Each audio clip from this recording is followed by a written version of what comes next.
Hey,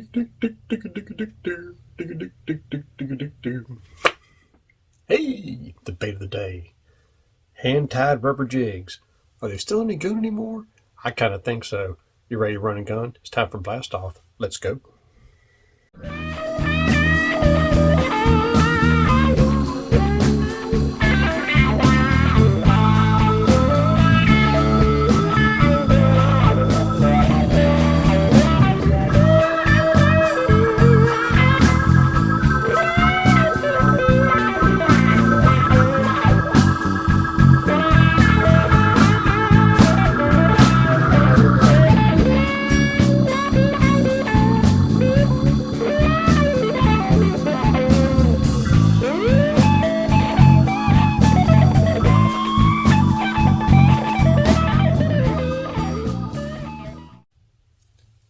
Hey guys, Todd here with you. Welcome back to Bassin 101.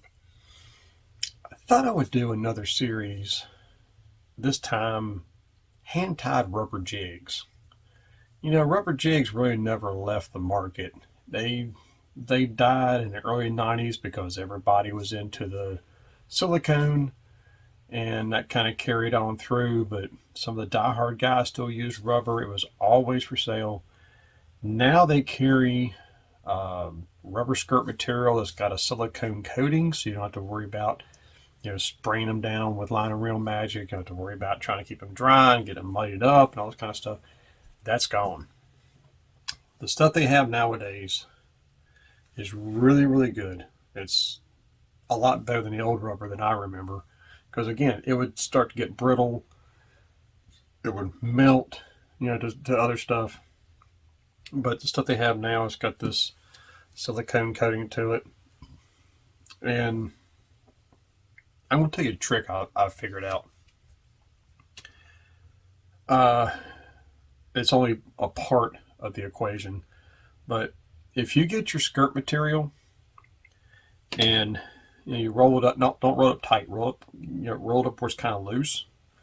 Put it in a Tupperware container and put some like 50% isopropyl alcohol in there, fill it up, and let it soak for about 24 hours.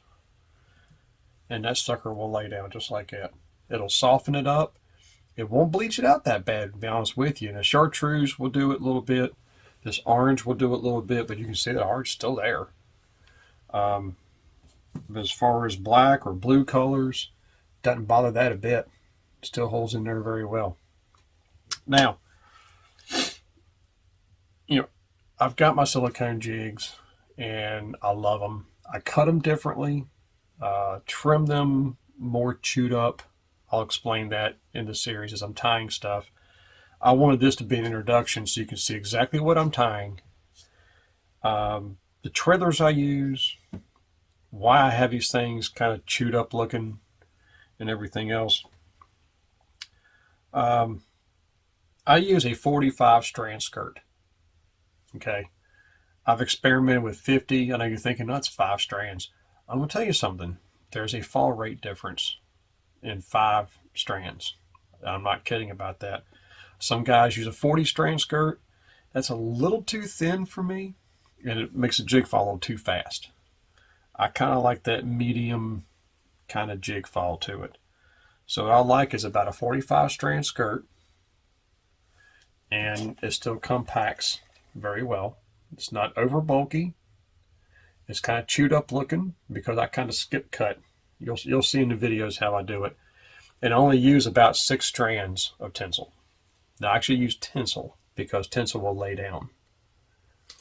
And the only reason I use tinsel, only on the bottom, so you can't see it from the top. You only see it from the bottom. The reason I use tinsel is when you have trailers that have metal flake in them, that kind of helps to set that off a little bit. Now with my jigs, I use a Zoom Super Chunk. I use a special cutter for these. I'll get to that in another video. But I've already had guys ask me, man, where'd you get that cutter? No, I make it myself. I'm a sheet metal mechanic, so I have access to all kinds of metal. But yeah, so I make a stamp, which gives it these claw pinchers. And I just like that look better than just the standard Zoom Super Chunk. That just gives you that crawfish look. And when you add it together, that really looks good in the package together. Now, the heads I use. I found a company online. It's been, I don't know, 2-3 years ago, and I've actually ordered from them off and on throughout the years. Worm sinkers and all kinds of stuff. It's a company that sells tungsten. And this is the 3/8 flipping jig that I get from them, which has a very thin weed guard. It's not as about half as thick as the standard weed guards that come, so you don't have a whole lot getting in your way.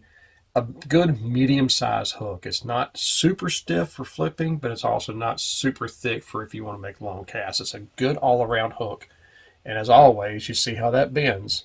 I take a pair of pliers right here, and I'll open this up just a hair. You can see right here. It's just a hair. I mean, we're not talking much at all.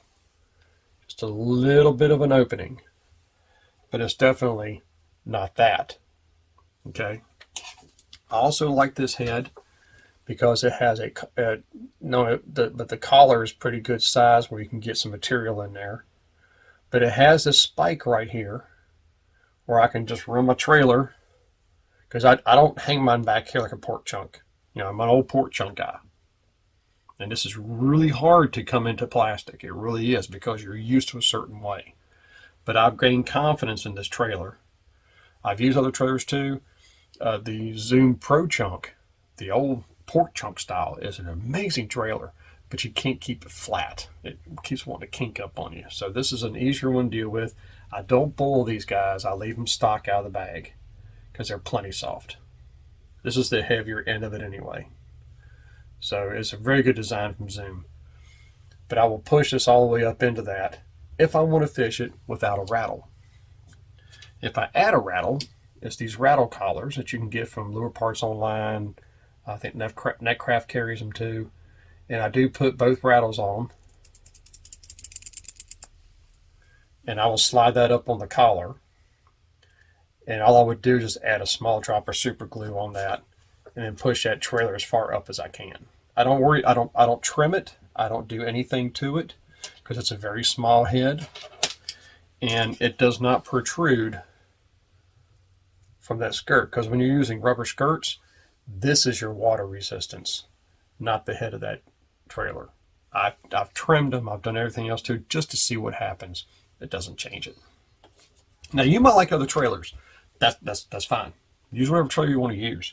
I'm just showing you what I use, because I think overall that's just a good, small, compact jig, regardless if you use a rattle or not. If you put the rattle on there, it's just going to extend that trailer that much further back. Ooh, big difference. Bassin might not bite it like that. Doesn't matter. But this is the introduction to everything. Telling you the kind of heads I'm using. I'm a light jig kind of person. This is a 3/8. This is pretty much my all go round bait. That's what I choose over anything else. I am going to be tying some halves, but the 1/2 ounce models I'm going to tie are going to be in certain choice patterns, because now you're looking at summertime, things like that, and I might want a little bit different pattern. And I'm still debating on if I'm going to do any 3/4 ounce. That would have to be a very windy condition, and I'm just die hard. I just want to throw a jig and just be bullheaded. But I'm not sure I'm going to do that, because I'm really not a heavy lure person. I kind of like to keep my stuff light. And by the time you add the chunk and everything else to it, it's going to weigh, it's 3/8, so it end up being 1/2 ounce, 5/8 anyway. So you just kind of have to go with the flow on it. But like I said, try that alcohol trick and soften these skirts up, and I'm going to tell you, that's a huge difference compared. I wished I had the other ones I tied before I took them apart, but they were sticking out like this. And now look at them. And not only that, it makes them a lot more springy. See that? Now, there are some other skirt material you can get that is a lot softer. You'll just have to experiment with the different companies there is. And I've even found some colors that aren't even available anymore that I pretty much bought all the stock out that I can of a natural cream type color. And it's a little bit stiff, so I had to soak it for like 2 days. But it worked. It brought it out just like that. So you just have to be patient with it. But soaking in isopropyl alcohol definitely helps. If you look up on YouTube, they tell you to put the wintergreen oil in there. Don't do that, guys, because you don't want these to smell like mint. You don't want a bass to come up and smell mouthwash and then turn away from it. So just the slightest smell of alcohol on that, but it'll go away. And then once you douse it with some scent, actually I only put scent on the trailer. But nothing wrong with taking like a little bit of that stuff and just kind of rubbing it in a skirt with your fingers. That'd be the best way of doing it. Just rinse them off. That way you're just kind of slightly coating the skirt, but you're not saturating it, because what's going to happen is it's going to build up on that skirt and you're going to end up throwing this jig away.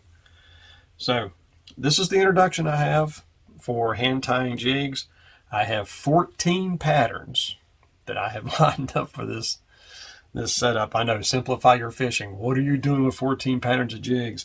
Well, I'm a big jig guy, and that's one of my ultimate. I mean, if you see me on the river, unless I'm experimenting, or if you see me on the lake or anything like that, if I'm experimenting, then I have other lures, but I've always got a jig, one way or the other.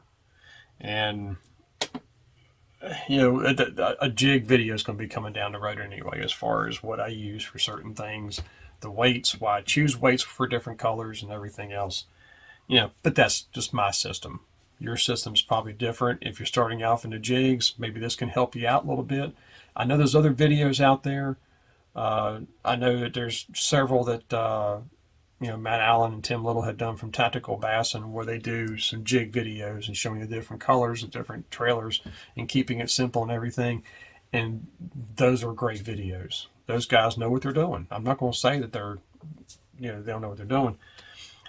Being a jig guy and kind of a color nerd and everything else, I tend to go a little bit more drastic with my colors, because I'm telling you, there's been times where I'll throw that black and blue jig and I'm not getting a hit out of it, and maybe I might take this black and blue trailer, take it off, and maybe just throw straight black, or maybe just throw straight blue.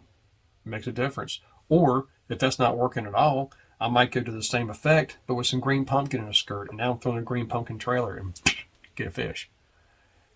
Do I think color makes a difference? Yeah, I do.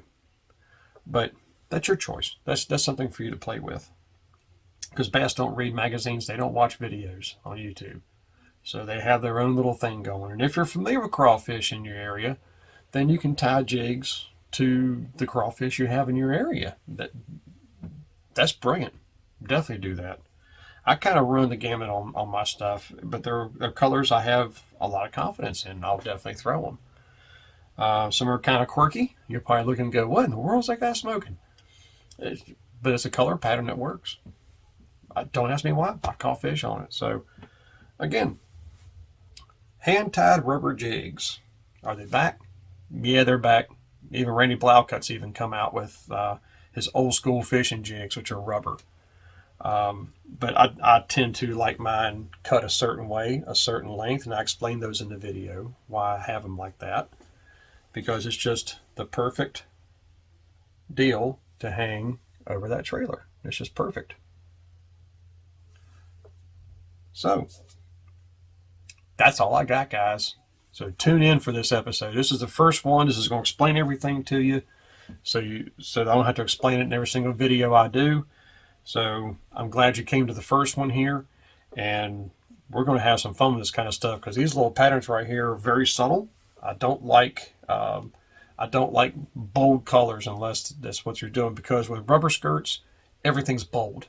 All right, everything's bold. I don't use the tiger stripe stuff that you see in the catalogs or the barbed wire rubber. I don't use any of that, because I just want to stay old school with it. I want to stay 80s with it. Okay, 70s and 80s. So when it comes to colors like this standard crawdad, it's a very bold orange on the belly, brown and black on top. But now when it comes to black and blue, I kind of hide my blue inside the skirt, along with the tinsel, which is, again, like I said, only on the bottom. And that's all it is. There we go, guys. Zoom Super Chunk is my trailer of choice. This is the jig that we're tying.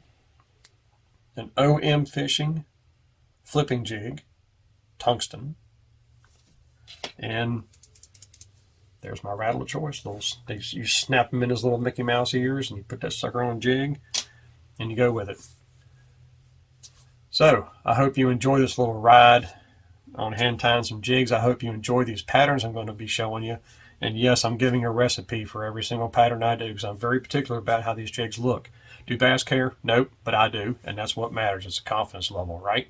Exactly. So until next time, guys, may the Father bless you and keep in Yeshua's name. Enjoy this series, and as always, fish on. Oops, there we go.